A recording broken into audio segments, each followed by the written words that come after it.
Hello everyone, welcome back to SkillWeb. In this video, I will show you how to hide columns in Microsoft Excel. So let's start the video.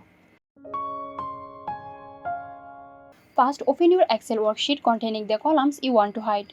Now select the columns you want to hide.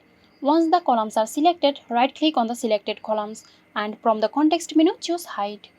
The selected columns will now be hidden from view. You will notice a thin line indicating hidden columns. That's it. Hope this video helped you guys. If it did, please like, comment and share, and don't forget to hit the bell icon for more videos.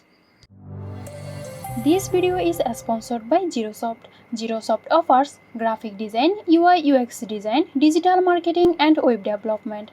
Elevate your brand with Zerosoft today. For more details, check the description box.